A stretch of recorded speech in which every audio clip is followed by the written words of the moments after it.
Hi friends, welcome back to my channel mango official Greeva Kansara ઉપર તમારું સ્વાગત છે.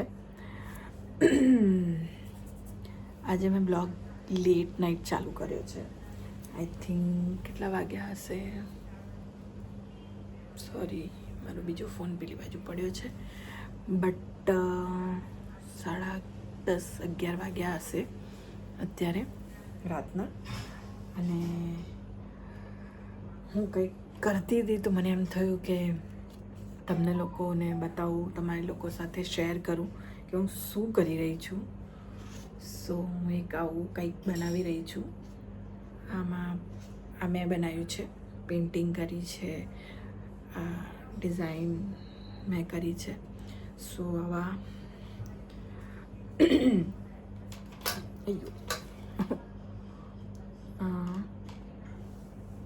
આવા અલગ અલગ કલરમાં છે, તમે જોઈ શકો છો. અને 4 કલર છે અલગ અલગ, એક રેડ છે. સો તમે કહેજો કે કેવું લાગ્યું છે તમને. હજી કામ ચાલુ જ છે, 2 બાકી રહી ગયા છે. સો મને થયું કે તમારા લોકો સાથે શેર કરું. મને બહુ શોખ છે આવું બધું કરવાનો.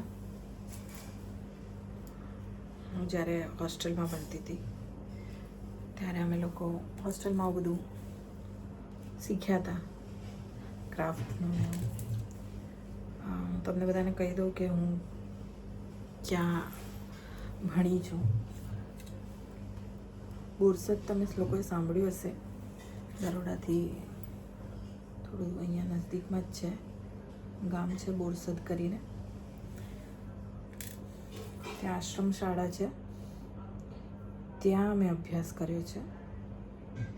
પપ્પાની પરિસ્થિતિ હતી નહીં કે કોઈ સારી ઇંગ્લિશ મીડિયમમાં મને ભણાવે કે મારા ભાઈને ભણાવે, બટ એમની જેટલી હેસિયત હતી એટલામાં અમને ભણાવે, એજ્યુકેશન આપ્યું ખરું. તો હું ત્યાં ભણી છું. હમણાં વચ્ચે જ મારી એક કોઈ નામ ભૂલી ગયું એમનું, મારી ફ્રેન્ડ છે, એની સાથે મારો કોન્ટેક્ટ થયો છે હોસ્ટેલની. અને આ વિડીયોના માધ્યમથી કહું છું કે જે બી ત્યાં મારી સાથે જે ભણતા હતા મારી હોસ્ટેલમાં, આશ્રમ શાળામાં, એ આ વિડીયો જોતા હોય તો પ્લીઝ કોન્ટેક્ટ કરવાની કોશિશ કરજો મને.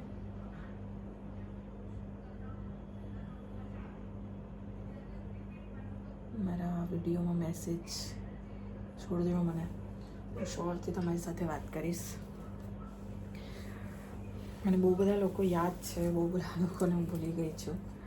મને નૈના કરીને મારી ફ્રેન્ડ હતી એ યાદ છે, મારી ફ્રેન્ડ કામિની મને યાદ છે.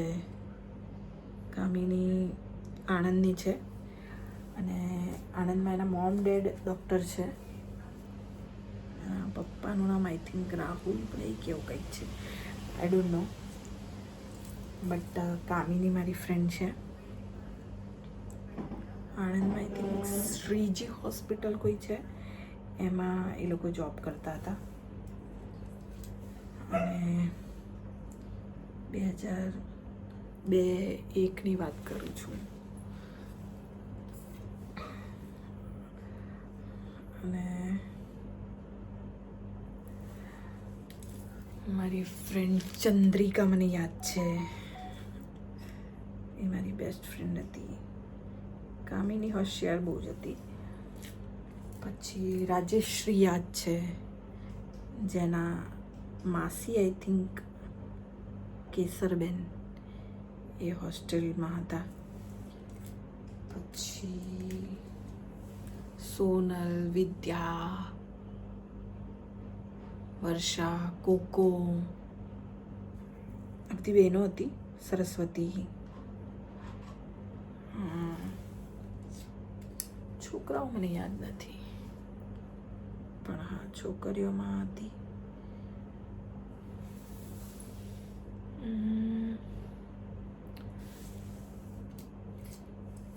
હા, આટલા લોકો યાદ છે મને. મેં છઠ્ઠા સુધી ત્યાં અભ્યાસ કર્યો હતો. છઠ્ઠા પછી 7માથી મેં મારા ફઈના ત્યાં અંબાજીમાં અભ્યાસ કર્યો હતો. ત્યાંની પણ બધી બહુ ફ્રેન્ડ છે મારી.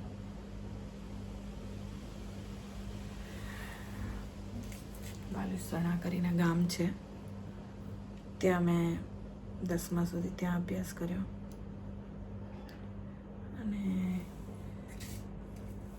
ત્યાં મારા ફઈ પ્રિન્સિપલ હતા, મતલબ ત્યારે ટીચર હતા, પછી પ્રિન્સિપલ થયા હતા. અને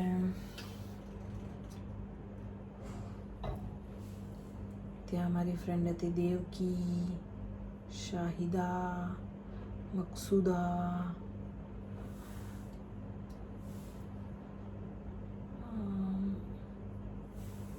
હેતલ જોશી, પછી બહુ બધી ફ્રેન્ડ હતી ત્યાં પણ મારી. બટ દેવકી અને શાહિદા એ મારા બેસ્ટ ફ્રેન્ડ હતા. બચપનના ફ્રેન્ડ બચપનના જ હોય છે. ત્યાંના ટીચર્સ, ગામડાનું ભણવાનું કંઈક અલગ જ હોય છે. મારા બધા સર મેડમ તો આઈ થિંક હતા નહીં અમારા કોઈ, મતલબ 8માં સ્કૂલ અહીંયા જે હું બોરસદની વાત કરું છું ત્યાં મારા હતા મેડમ વર્ષાબેન, હંસાબેન, ગોરધન સર, ગણપત સર. મારા ફેવરેટ ગોરધન સર અને વર્ષાબેન હતા. વર્ષાબેનને તો હું મળી છું હમણાં જ ઘણા ટાઈમ, ગયા વખતે નવરાત્રિમાં મળી હતી. એવા જ છે. એ મને બહુ જ પ્રેમ કરતા, બહુ જ લાડ કરતા. ગોરધન સર પણ.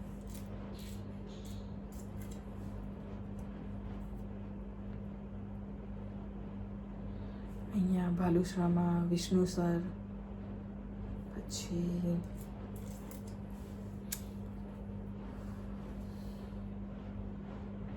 વિષ્ણુ સર, બીજા કયા નામ, પ્રકાશ સર, ઇંગ્લિશના સર, બધા બહુ જ મતલબ મને બહુ જ લાઈક કરતા, કેમ કે હું એક્સ્ટ્રા એક્ટિવિટીમાં બહુ જ આગળ હતી સ્કૂલમાં જ. સો એના લીધે મને સર મેડમ બધા બહુ પ્રેમથી રાખતા. હા, ભણવામાં ઓકે હતી, પણ એક્સ્ટ્રા એક્ટિવિટીઝમાં બહુ જ હું આગળ હતી. બધામાં ભાગ લેવા કરતાં પણ બધામાં જીતવાનું. અને એમાં વિષ્ણુ સરે મને બહુ જ આગળ વધારી. એમને કદાચ ત્યારે જ ખબર હતી કે હું કંઈક આ લાઈનમાં કંઈક કરીશ. સો મારા બધા જ ટીચર્સને થેન્ક યુ. મારા ફઈ, રમા ફઈ, એમને થેન્ક યુ. મારા ફુવા, ગંગારામ ફુવા, એમને થેન્ક યુ. એ લોકોએ મને એમના ઘરે 4 વર્ષ માટે રાખી હતી. મારા પપ્પાની પરિસ્થિતિ એ વખતે ભણાવવાની હતી ને, સો કોકની છોકરીને પોતાના ઘરે રાખવી એ પણ 4 વર્ષ માટે મોટી વસ્તુ છે. So thank you so much ફઈ, ફુવા.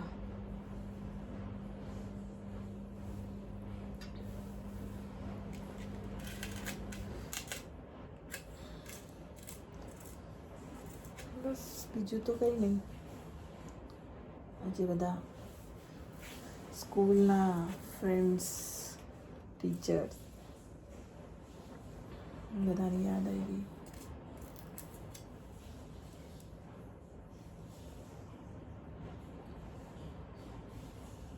સોરી અગર હું કોઈનું નામ લેવાનું ભૂલી ગઈ હોય કે મને યાદ ના હોય, તો આઈ એમ સો સોરી. કેમ કે બહુ ટાઈમ થઈ ગયો છે એટલે કદાચ યાદ ના આવે. પણ હા, તમારા લોકોના બધાના ફેસ મને યાદ છે. નામ ભલે હું ભૂલી ગઈ હોય, પણ તમે આપેલી તાલીમ, તમે આપેલા સંસ્કાર હજી સુધી ભૂલી નથી. હું ગમે એટલી મોટી આર્ટિસ્ટ થઈ જાઉં, ગમે એટલું આગળ વધી જાઉં, પણ મારા ટીચર્સ અને મારા ફ્રેન્ડ્સ જે જૂના બધા છે એ લોકો માટે હું હજી એ જ ગ્રીવા છું, એ જ પમ્મી છું.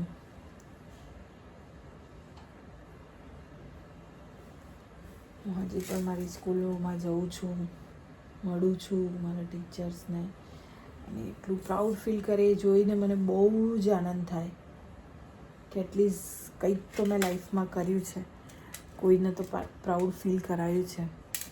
અને હું મારા જેટલા પણ ફ્રેન્ડ છે બધાને એમ કહેવા માગું છું કે તમે પણ તમારી લાઈફમાં કંઈક એવું કરો કે તમારા આસપાસના લોકો, તમારા આજુબાજુના લોકો તમારા ઉપર પ્રાઉડ ફીલ કરે.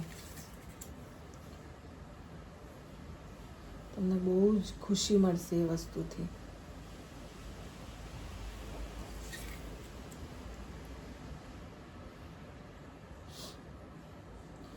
બસ એ જ આજે કરવા બેઠી હતી તો કીધું લાવો તમારા લોકો સાથે શેર કરું. તમને એવું હશે કે મંગુ, ઓકે, તમારી સાથે તમને એવું હશે કે મંગુ ખાલી એક્ટર છે, મોટી મોટી વાતો કરે છે, વિડીયોઝ બનાવે છે. તો એવું નથી. હું એક નોર્મલ લાઈફ પણ જીવું છું, નોર્મલ છોકરીની જેમ. મને ઘરમાં અમુક વસ્તુઓ જાતે જ કરવાની ગમે છે, જેમ કે આ બધું દિવાળી પર મોસ્ટ ઓફ હું બધું જાતે જ કરતી હોઉં છું. અને હા, હું મારો સોફો પણ પેઇન્ટ કરવાની છું, સો એ પણ તમને બતાવીશ કે હું એ પણ કરું છું. તો આ તમે જોઈ શકો છો, આ કમ્પ્લીટ થઈ ગયું છે તમારી સાથે વાત કરતાં કરતાં. સો હવે સોફો કરું એટલે તમને બતાવીશ કે હું સોફો પણ પેઇન્ટ કરું છું. મને આવું બધું બહુ ગમે છે. દિવાળીમાં બધું આ જાતે પેઇન્ટ કરવાનું ને જાતે બધું ઘર સજાવવાનું.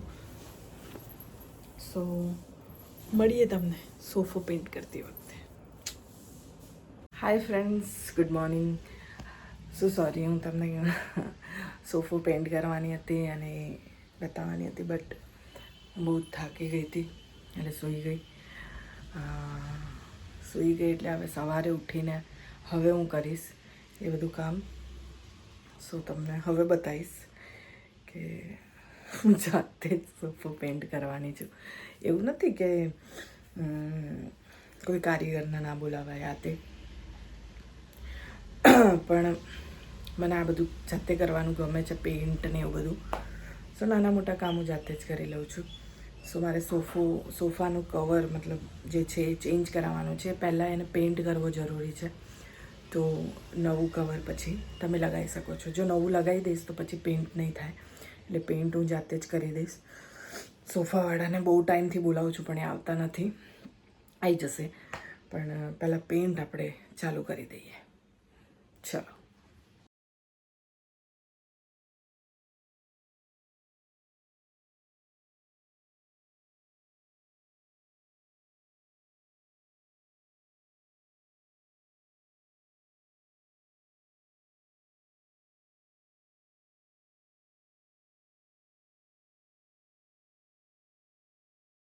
સો ફ્રેન્ડ્સ, મેં સોફા કલર કરી દીધા છે, જોઈ શકો છો તમે. થોડા ગંદા છે, બટ આ બધું ચેન્જ થઈ જશે. સો તમે લોકો મને કમેન્ટ કરીને કહેજો કે ગોલ્ડન સાથે કયો કલર આમાં મેચ થાય. જે આ દેખાઈ રહ્યું છે આ, એમાં હું કયું કવર લગાવડાવું. સો તમે જે કહેશો ને સજેસ્ટ કરશો એવું જ કંઈક કલર હું કરાવડાવીશ. મારો ને મમ્મીનો વિચાર તો છે કે ડાર્ક બ્લુ કરાવીએ તો ગોલ્ડનમાં ઉઠાઈ એકદમ આવે ઉઠાઈને. સો તમે લોકો પ્લીઝ મને જણાવજો કે ડાર્ક બ્લુ, ડાર્ક ગ્રે કયો કરવો જોઈએ, સો આ સોફા વ્યવસ્થિત થઈ જાય દિવાળીના લાયક. કલર તો થઈ ગયો છે, સરસ લાગી રહ્યો છે. મમ્મી કેવું લાગે છે? મસ્ત મસ્ત મસ્ત લાગે ને. મેં કીધું આપણે આ લોકોને જ પૂછીએ. અમને કહેજો કલર કયો સારો લાગે, તમે કહેશો ને એ જ અમે કરાવીશું. આમ તો ડાર્ક અમને તો ડાર્ક બ્લુ છે એવો બધો ગમ્યો છે. કેમ કે ગોલ્ડન છે એટલે એના ઉપર એવો કલર સારો લાગે, પણ તમે લોકો સજેસ્ટ કરજો. આ બે ચેર છે પણ એ થોડી તૂટી ગઈ છે. દિવાળીમાં અમારા ઘરમાં તમને આમંત્રણ છે પછી. હા, બધા આવજો. ને બધા આવજો ફેમિલી. નાનું ઘર છે પણ દિલ બહુ મોટું છે. અમારું ફેમિલી આવજો અમારા ઘરે. યુટ્યુબ ફેમિલી આપણું.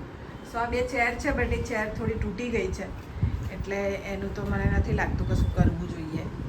જોઈશું, જો રિપેર થતી હશે તો કરી લઈશું. બાકી આ બે સોફા તો રાખવાના જ છે. આ બધું બી હું પેઇન્ટ કરીશ પછી. હવે જોઈએ. તો આ રીતનું છે, તમે લોકો કહેજો. ઓકે, ટડા. તો અહીંયા જ હું વિડીયોને એન્ડ કરું છું. વિડીયો ગમ્યો હોય તો મમ્મી શું કરવાનું? લાઈક કરો, સબસ્ક્રાઈબ કરો, શેર કરો અને કમેન્ટ ચોક્કસથી કરજો. કોમેન્ટ કરજો. અને આ સોફાના કયા કલર કરો લગાડવો કવર એ ચોક્કસથી કહેજો. ને મારી તબિયત સારી છે, ચિંતા નહીં કરતા. બધાએ બહુ જ મમ્મીને એના માટે થેન્ક યુ, ધન્યવાદ. હું તમારા આશીર્વાદથી સારી છું ને ચિંતા નહીં કરતા. તમારા બધાનો બહુ ખૂબ ખૂબ ખૂબ ખૂબ ખૂબ આભાર. મમ્મીની તબિયત બહુ અત્યારે ઘણી સારી છે. તમે બધાએ સારી છે, થોડી છે તકલીફ. અમુક લોકોએ ડોક્ટર બી સજેસ્ટ કર્યા છે. તબિયત એમ તો નથી જ સારી, પણ તમારા બધાના આશીર્વાદ ને તમારે થેન્ક યુ. જય શ્રી કૃષ્ણ. તો હું તમારા આશીર્વાદથી સારી છું. હવે તો દવા ચાલુ કરી છે તો હવે મને સારું છે. થોડું કમરનું પેન છે, હવે કમરમાં થાય છે તકલીફ, પણ મારી છોકરીને રાંધીને ખવડાવવાનું કોઈ નથી. તો હું બીમાર હો કે ગમે હું, એ મને સવારે ઊભી કરી દઈ છે તો મારે એના માટે થોડું મમ્મમ બનાવવું પડે. નહીં તો હું બનાવીશ નહીં તો એ ખાય નહીં. એને મારા હાથ સિવાય ભાવતું નથી એટલે મારે બનાવવું પડે. એ મારા માટે જીવે છે, હું એના માટે જીવું છું. છોકરો તો એની બહુ જોડે છે એટલે એનું ટેન્શન નથી અમને, પણ મારે એના માટે જીવવાનું છે એટલે હું એના માટે ઊભી થઈ જાઉં છું. સો મમ્મીને હવે સારું છે. સો વિડીયો ગમ્યો હોય તો લાઈક કરજો, શેર કરજો ને સબસ્ક્રાઇબ કરો, કમેન્ટ કરજો. ને મેં બનાવ્યું છે તુળિયાનું શાક ને જવારના રોટલા બનાવીશ. કાલે મકાઈના રોટલા ને શાનું શાક બનાવ્યું હતું? ભીંડા કઢી. સાંજે બનાવીશું મકાઈના લોટના. ના એ સરપ્રાઈઝ રાખીએ બીજા વિડીયો માટે. Okay, surprise. Okay friends, Tata. સાંજે હું બનાવીશ એટલે બતાવીશું તમને સરપ્રાઈઝ. વિડીયો ગમ્યો હોય તો લાઈક કરજો, શેર કરજો અને સબસ્ક્રાઇબ કરજો. મંગુ ઓફિશિયલ ગમ્યું હોય તો લાઈક કરજો. જય Shri thank you so Krishna. Much. જય શ્રી કૃષ્ણ.